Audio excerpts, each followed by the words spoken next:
Setiap napas kita adalah amanah dari Allah. Tapi bagaimana ya kalau napas kita terasa sesak?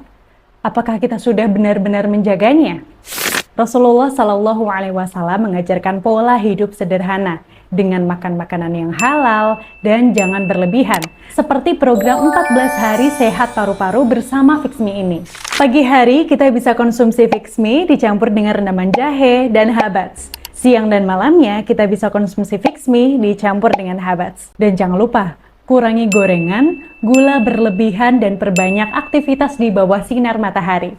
Karena sehat itu adalah ibadah, yuk mulai 14 hari sehat bersama Fixme, biar napas lebih lega, imun kuat, dan ibadah jadi lebih khusyuk.